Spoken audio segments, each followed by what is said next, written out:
우리 옆 사람들과 한번 따뜻한 눈빛으로 사랑합니다 한번 하겠습니다.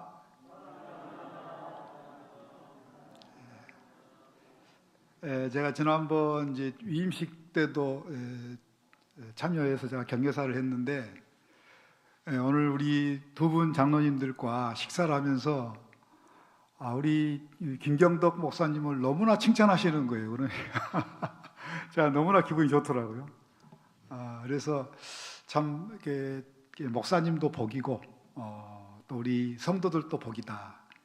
목사에게는 좋은 교회를 만나는 게 가장 큰 복이고, 또 성도들은 좋은 목회자를 만나는 게 큰 복인데, 아주 우리 목사님도 복받았고 또 우리 북부교회도 참 복받은 교회다, 이런 생각이 듭니다. 아무쪼록 앞으로 이 시대에 교회가 세상에서 지탄을 받고 있는 이 시대에 정말 좋은 교회의 모델이 되었으면 좋겠다, 또 그렇게 될 줄로 믿습니다. 우리가 바울 서신을 보면 사도 바울이 종종 다른 사람들에게 권면을 하면서 자기의 어떤 신앙이나 자기의 삶에 대한 이 고백적인 내용이 있는 것을 보게 됩니다.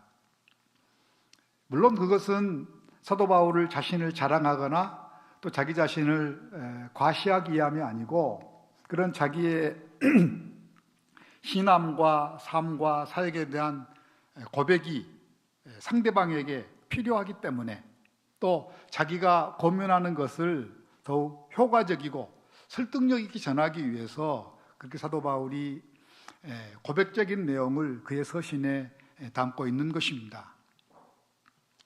오늘 본문도 그런 사도 바울의 신앙 고백적인 내용 가운데 하나입니다.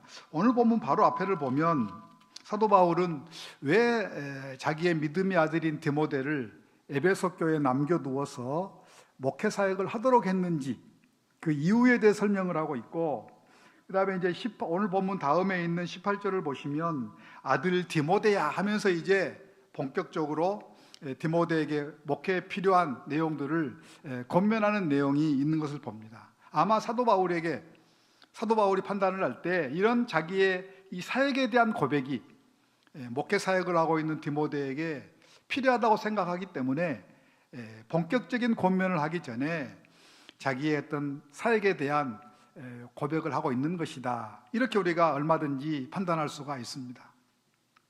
근데 저는 이 바울 서신에 있는 많은 고백들 가운데 이 오늘 본문에 있는 고백이 가장 깊이도 있고 호소력도 있는 고백이다, 이렇게 제가 생각이 돼요.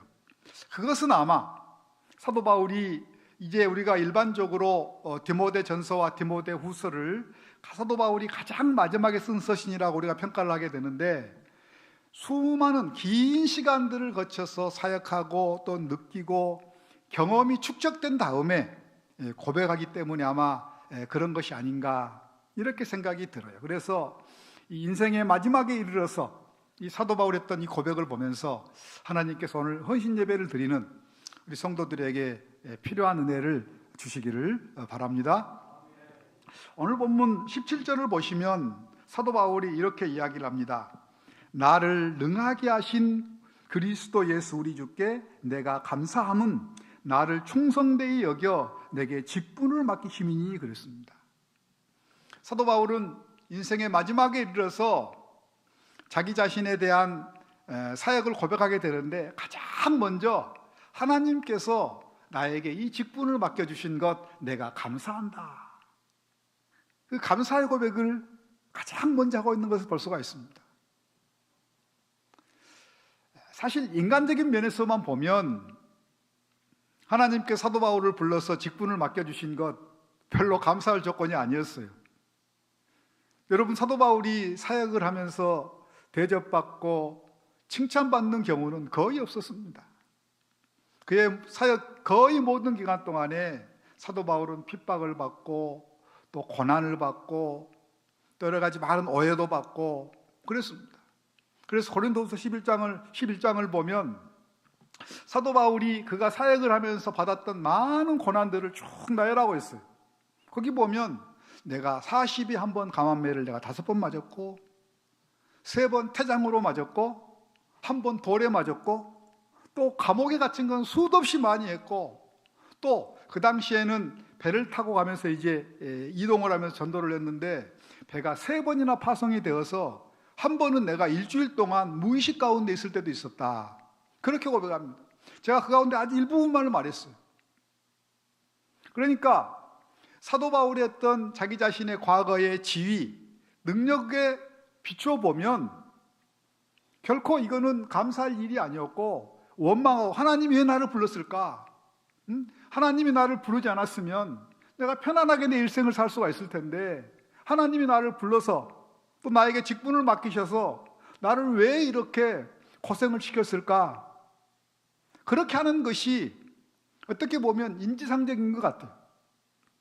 사도 바울은 그의 일생을 마치면서 하나님께서 나를 부르셔서 내게 직분을 맡겨주신 것 내가 감사한다. 감사한다. 그러면 왜 어떻게 사도 바울이 하나님께서 그에게 사역을 맡겨주신 것 감사할 수 있었을까? 물론 우리가 사도 바울선 전체를 보면 사도 바울이 감사할 수 있었던 많은 여러 가지 요인들을 발견할 수 있지만 오늘 본문에서 국한해서 보면 그가 왜 하나님께서 자기에게 맡겨준 사명 그거 감당하면서 감사할 수 있었을까? 12절을 다시 한번 보겠습니다. 나를 능하게 하신 그리스도 예수 우리 주께 내가 감사한다 그랬습니다. 지금 그가 감사하고 있는 예수님이 어떤 분이냐면 나를 능하게 하신 분이라. 나를 능하게 하신 분이라. 힘들고 어렵지만 많은 죽음의 고비를 넘겼지만 그 모든 상황 가운데에서 하나님은 사도 바울을 능하게 하셨다는 것입니다. 능하게 하셨다는 거예요. 실제로 성경을 보면 하나님께 사도 바울을 얼마나 능하게 하셨는지를 우리가 너무나 쉽게 알 수 있어요. 사도행전 13장 이하를 보면 그거를 사도들의 행전이라고 이야기하기보다는 사도행전 13장 이하는 바울의 행전이라 이렇게 우리가 명명하는 것이 훨씬 더 자연스럽습니다. 13장부터 28장까지 보면 참 하나님께서는 바울을 능하게 하셨던 분이에요. 바울을 통하여서 소아시아 지방과 지금의 유럽에 놀라운 복음의 진보가 이루도록 하나님은 사도 바울을 사용하셨어요. 그래서 우리가 잘 알고 있는 아놀드 토인비라고 하는 역사학자는 어떻게 표현했냐면 사도 바울을 싣고 갔던 배는 지금의 유럽의 문명을 싣고 갔었다. 그렇게 평가를 합니다. 그러니까 오늘날 이 가장 선진 문명을 이루고 있는 그 유럽의 문명의 기초가 무엇이냐? 사도 바울이 전했던 복음이 오늘날의 유럽을 만들었다는 것입니다. 사도 바울은 그의 사역 가운데에서 많은 힘듦과 어려움과 고통이 있었지만 사도 바울을 능하게 하셨던 그 주님께 감사를 하고 있습니다. 바울을 능하게 하셨던 그 주님은 지금도 살아계시고 지금도 우리를 능하게 하시기를 원하시는 하나님인 줄로 믿습니다. 하나님은요, 우리가 여러분들 지금 교회 봉사하지만 무기력하게 하나님은 우리가 봉사하기를 원치 않습니다. 또 우리가 직장에서 가정에서 살아가면서 우리가 무능력하게 그렇게 살기를 하나님은 원치 않으십니다. 사도 바울을 능하게 하셨던 그 주님은 지금도 살아계시고 우리가 그 하나님의 능하심을 경험함으로 말미암아 우리도 역시 이 땅에 살면서 능력 있는 백성으로 살게 하기를 원하시는 줄로 믿습니다. 그러면 어떻게 우리가 그 하나님의 능하심을 경험할 수 있을까? 제가 오늘 본문 13절부터 좀 읽어보겠습니다. 내가 전에는 비방자요 박해자요 폭행자였으나 도리어 무엇을 입은 것은? 궁유를 입은 것은 내가 믿지 아니할 때에 알지 못하고 행하였습니다. 우리 주의 무엇이? 은혜가 그리스도 예수 안에 있는 믿음과 사랑과 함께 넘치도록 풍성하였도다.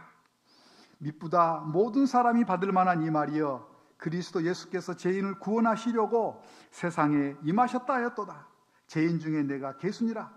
그러나 내가 긍휼을 입은 까닭은 그랬어요. 여기 제가 두 단어를 여러분들과 같이 읽었습니다. 13절부터 방금 16절 바로 앞에까지 아주 강조가 되는 두 단어가 있어요. 그 전체를 잘 정리해주는 두 단어가 있어요. 하나는 긍휼이라고 하는 단어고 또 하나는 은혜라고 하는 단어입니다.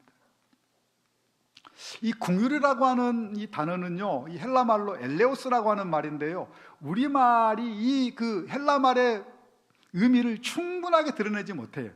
그러니까 우리 긍휼 그러면 우리말이 주는 뉘앙스는 뭐예요? 좀 약간 불쌍히 여기 오늘 긍휼위원회 이렇게 하잖아요. 우리 이제 우리말은 어떤 뭐 구제라든지 조금 불쌍히 여기고 좀 뭐 그런 의미예요. 근데 이제 이 헬라어의 엘레오스라고 하는 말은 조금 정확하게 번역하면 오늘 설교 제목이 뭐냐면 언약적인 사랑이에요. 그러니까 이 긍휼이라고 하는 단어는 제대로 번역한다고 하면 언약적인 사랑이라 이렇게 번역할 수 있어요. 그럼 언약적인 사랑이 뭐예요? 내가 부족함에도 불구하고, 내가 연약함에도 불구하고, 내가 실수함에도 불구하고 변함없이 사랑하시는 그 하나님의 사랑을 이야기할 때 우리가 그것을 언약적인 사랑이라 그렇게 이야기를 합니다. 하나님은 이스라엘 백성들을 언약적인 사랑으로 사랑하셨어요. 이스라엘 민족 늘 하나님을 거역했고 하나님을 실망시켰지만 하나님은 언약적인 사랑으로 변함없이 끝까지 사랑하셨어요. 하나님께서 사도 바울에게 언약적인 사랑을 베푸셨다는 것입니다. 또 하나는 은혜라고 하는 단어, 은혜. 여러분 은혜가 잘 알죠? 은혜가 무슨 말인지. 은혜는 값없이 자격이 없는 사람에게 받을 것을 생각지 않고 주는 그 선물을 우리가 은혜라고 해요. 은혜라고 해요. 그러니까 지금 사도 바울이 하나님이 나를 언약적인 사랑으로 사랑하셨고 값없이 주는 선물로 나를 사랑하셨다. 이 말은 무슨 말이냐면 내가 좀 쓰임 받을 만해서, 내가 좀 그럴듯해서, 내가 잘나서, 내가 똑똑해서 하나님의 능하심을 내가 경험한 게 아니고 오늘 본문에도 뭐라고 했어요? 내가 전에는 비방자요, 박해자요, 폭행자였다는 것입니다. 또 15절 뒷부분을 보면 죄인 중에 내가 괴수라는 거예요. 내가 죄인 중에서도 가장 나쁜 사람이라는 것입니다. 내가 주님의 그런 사랑을 받을 만한 자격이 있는 사람이 아니에요. 근데 하나님께서 주권적으로 나를 사랑하셨고 또 내가 하나님의 부르심을 입은 다음에도 내가 실수도 하고 주님을 실망시키기도 하고 때로는 주님을 거역하기도 하고 그럼에도 불구하고 하나님께서 언약적인 사랑으로 나를 사랑하셨기 때문에 내가 내 사역을 감당할 수 있었고 내가 하나님의 능하심을 경험할 수 있었다. 지금 그걸 고백하고 있는 것입니다. 사실이 그렇습니다.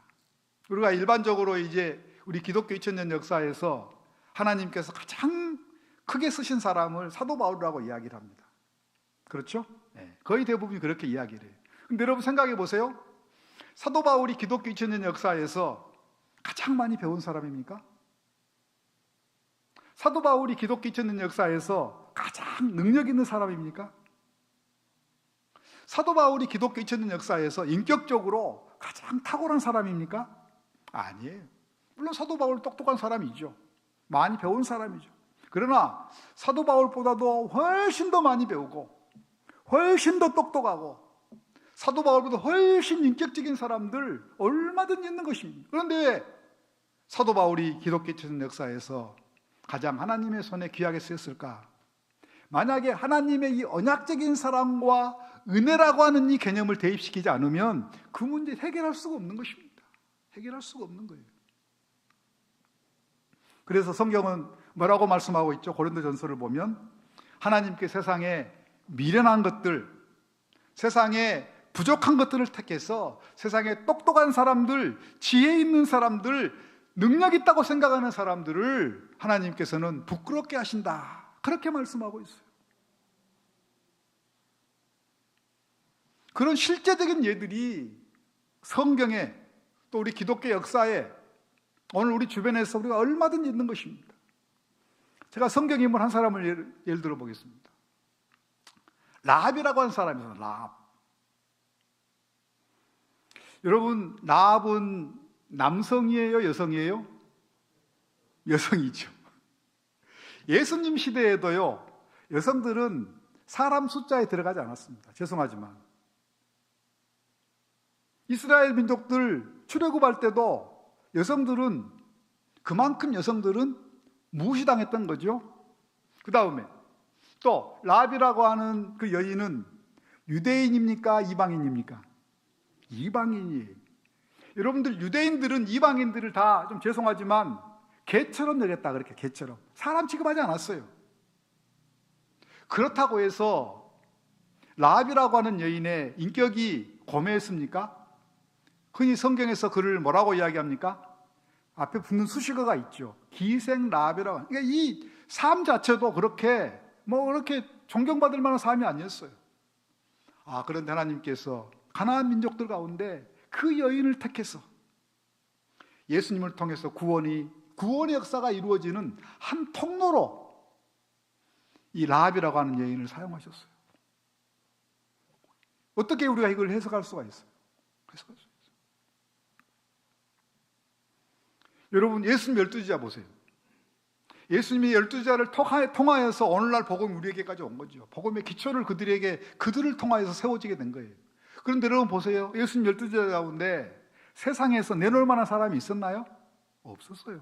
다 우리처럼 평범한 보통 사람들이었어요.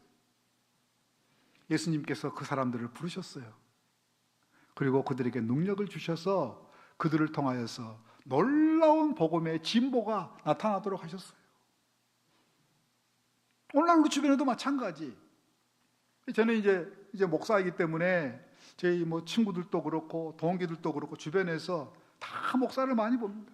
근데 이게 목회라는 게 있잖아요. 이 불가사의한 거예요. 야, 저 친구 정말 목회 잘하겠다 생각하는데 헤매고 있는 사람 많아요. 야, 저 사람은 과연 목회를 할 수 있을까? 그런데 그 목회가 되고 있는 거예요. 물론 사람이 많이 모인다고 해서 목회를 잘하는 게 아니지만 이 불가사의한 일이에요. 불가사의한 일이에요. 그러니까 이런 것들은 하나님의 언약적인 사랑과 은혜라고 하는 개념을 대입시키지 않으면 이런 문제 해결될 수가 없어요.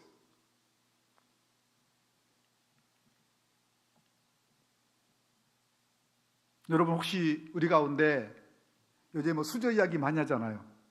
나는 흙수저를 물고 나와서, 나는 능력이 없어서, 나는 참 늘 하나님을 실망시키는 부족한 사람이기 때문에 혹시 포기한 사람이 있는지 모르겠어요. 아닙니다. 하나님의 언약적인 사랑과 은혜가 임하게 되면 우리도 사도 바울처럼 존귀하게 쓰임받게 될 줄로 믿습니다. 그런데요, 우리가 해야 될 일이 하나가 있어요. 제가 한번 성경을 보겠습니다. 히브리서 보겠습니다. 히브리서 4장, 잘 알고 있는 말씀인데요.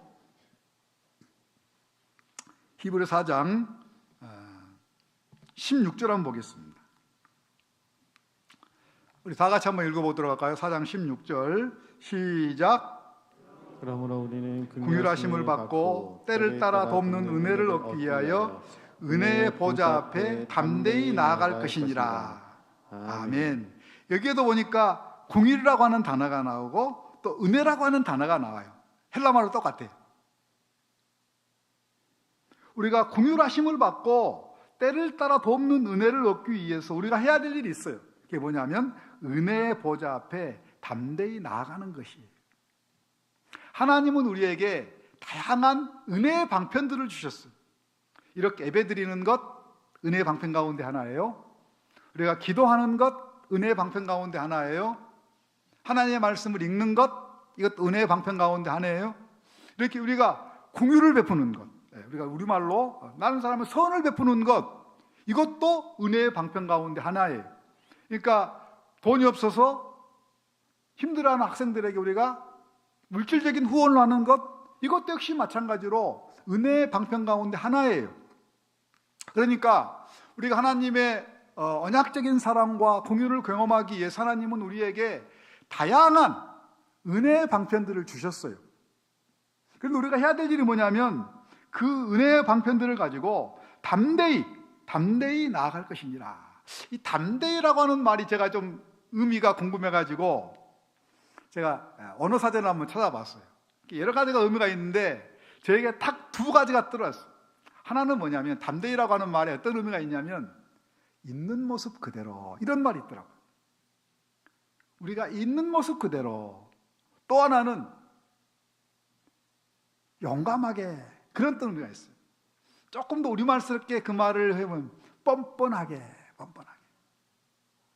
하나님이 우리에게 다양한 은혜의 방편들을 주셨는데 우리가 할 일은 뭐냐면 우리의 있는 모습 그대로, 부족하면 부족한 모습 그대로, 연약하면 연약한 모습 그대로, 실수하면 실수하는 모습 그대로. 하나님 앞에서 우리가 무엇을 감추겠어요? 무엇을 숨기겠어요? 또 무엇을 가장하면서 나아가겠어요? 아니에요. 하나님, 저 잘못했습니다. 저는 한없이 부족한 사람입니다. 우리의 있는 모습 그대로 나오는 것이. 또 한 가지는 좀 뻔뻔해야 됩니다. 하나님이, 사실 우리가 주님 앞에 당당하게 나올 수 있는 사람이 누가 있겠어요? 저도 마찬가지고 하나님 앞에서 나는 그래도 좀 괜찮습니다, 이렇게 생각할 수 있는 사람이 누가 있겠어요? 정상적인 사람이라면. 다 우리는 하나님 앞에 나오면, 여러분들 하나님 나와서 예배 드릴 때, 하나님 앞에 나와서 기도할 때 다 엎드리면 참 늘 또 말씀을 들을 때 보면 하나님 앞에서 우리의 부족함이 깨달아지지 않으세요? 깨달아져요. 그렇다고 해서 주님이 나는 나갈 자격이 없어, 이러기를 원치 않는다는 거예요. 때로는 인간적으로 내가 봐도 내가 참 뻔뻔한데 그래도 우리가 나가라는 거예요. 우리의 있는 모습 그대로, 때로는 너무나 뻔뻔하게 느껴진다고 할지라도 하나님께서 우리에게 허락하신 그 은혜의 방편들, 그거를 통하여서 끊임없이 주님께 나아오는 것이 필요하다는 것입니다. 저는 하나님의 그 언약적인 사랑과 은혜를 얻기 위해서 하나님 앞에 있는 모습 그대로, 때로는 뻔뻔하게 생각된다고 할지라도 간절하게 그 은혜의 방편들을 통하여서 주님께 나오심으로 말미암아 하나님의 놀라운 능력들을 우리가 이 땅을 살아가면서 경험할 수 있기를 주님의 이름으로 축원합니다. 그러면 왜 하나님께서 그렇게 사도 바울에게 은혜와 언약적인 사랑을 베풀어 주셨을까? 다시 한번 16절을 보겠습니다. 그러나 내가 긍휼을 입은 까닭은, 그 이유가 있다는 거예요. 예수 그리스도께서 내게 먼저 일체 오래 참으심을 보이사 후에 주를 믿어 영생 얻는 자들에게 무엇이 되게 하려 함이라? 본이 되게 하려 함이라. 사도 바울을 통하여서 하나님의 위대한 구원의 한 샘플을 하나님께서 사도 바울을 통하여서 보여주시기를 원하셨다는 것입니다. 우리가 사도 바울을 성경을 통해서 읽으면서 느껴지는 것 가운데 하나는 뭐냐면, 참 하나님은 은혜와 공율이 풍성하신 분이구나, 그걸 느낄 수 있지 않아요?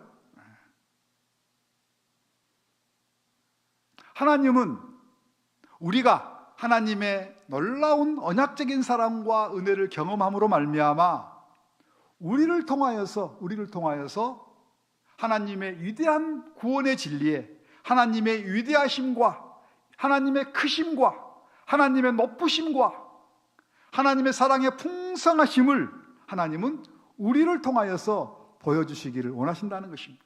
원하신다는 거예요. 여러분, 오늘날 전도가 말로 되지 않잖아요. 말로 안 돼요.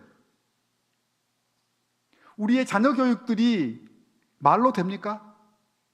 엄마나 잘해, 아빠나 잘해, 그러잖아요. 어떻게 해서 우리가 전도할 수 있고 우리의 자녀들에게 신앙의 본을 보여주면서 어떻게 우리가 아이들의 신앙을 온전히 세울 수 있겠습니까? 말로 안 되는 거예요. 안 믿는 사람들이 우리를 보면서 저 사람을 보니까 나 교회 가야 되겠구나. 하나님 믿어야 되겠구나. 우리의 아이들이 우리의 하나님을 섬기는 모습들, 우리의 신앙생활의 모습들을 보면서 우리 엄마 아빠를 보니까 예수를 믿는다고 하는 것이 너무나도 존귀한 것이구나. 너무나 아름다운 것이구나.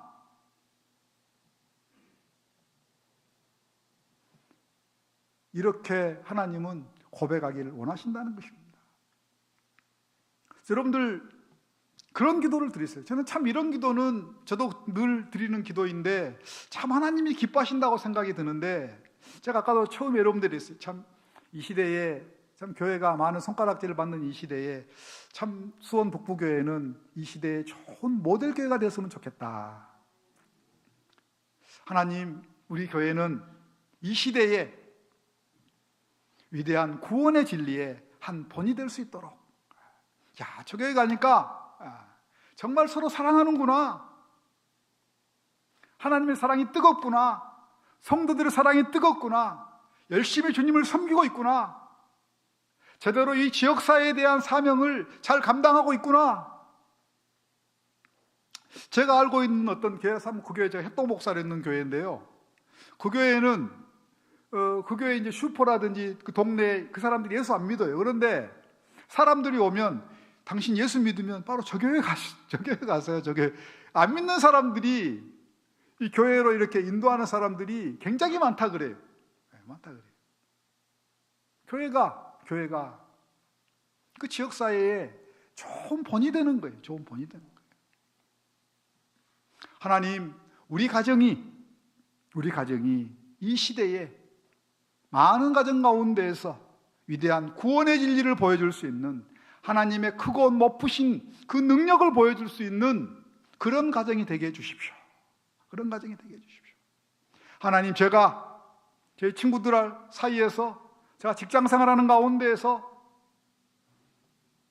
내가 우리 동네에서 위대한 구원의 진리 한 본이 되게 해주십시오. 나를 통하여서 하나님의 모습이 나타나게 하시고, 나를 통하여서 하나님의 능력이 나타날 수 있도록 하나님 언약적인 사랑과 은혜를 베풀어 주십시오. 그 하나님의 능하심을 하나님 보여주십시오. 하나님이 참 기뻐하시는 기도가 아닐까 이렇게 생각을 합니다.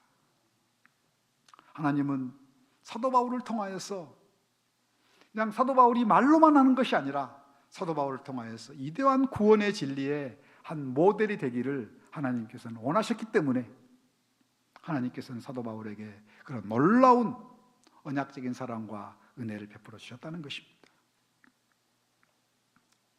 그러면 사도 바울이 이제 17절을 보시면 이렇게 고백하고 있습니다. 영원하신 왕, 곧 썩지 아니하고 보이지 아니하고 홀로 하나이신 하나님께 전기와 영광이 영원 무궁하도록 있을지어다. 아멘. 그랬어요.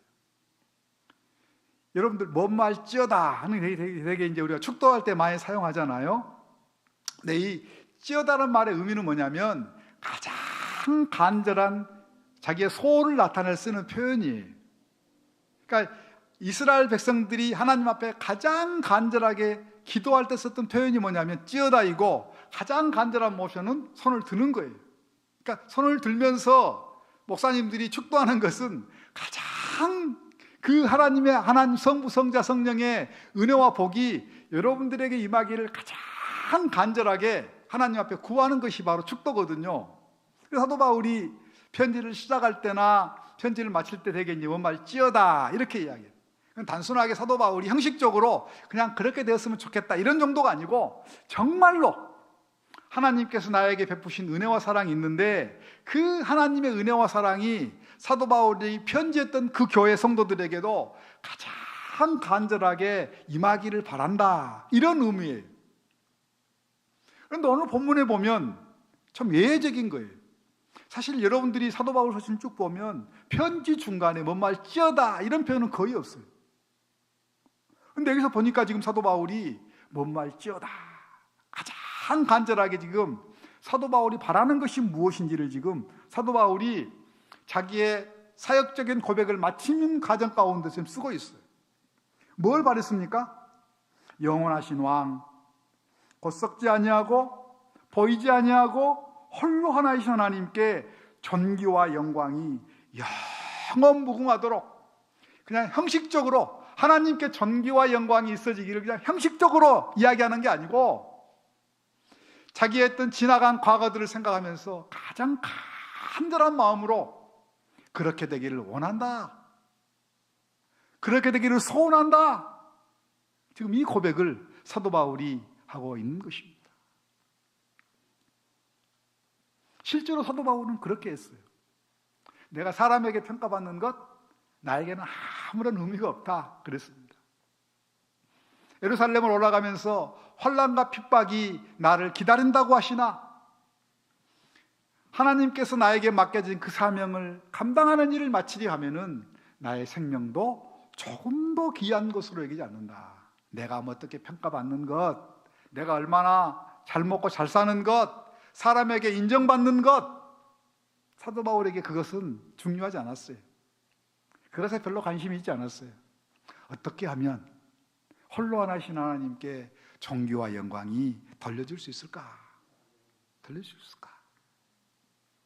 그것이 사도 바울의 최고의 관심이었고, 또 일생을 마치는 과정 가운데에서도 나의 남아있는 생애가 얼마나 될는지 나는 알지 못하지만 나의 남아있는 생애 동안에 내가 뭐 얼마나 잘되고 사람에게 인정받고 사람에게 존경을 받고, 그거 사도 바울에게 관심이 없었어요. 지금까지도 많은 고난 가운데 있었지만 설령 남아있는 나의 생애에서도 나에게 고난이 있다고 할지라도 그 모든 것을 통하여서 홀로 하나이신 하나님께 존귀와 영광이 돌려진다면 나는 그것 때문에 감사할 것이다. 감사할 것이다.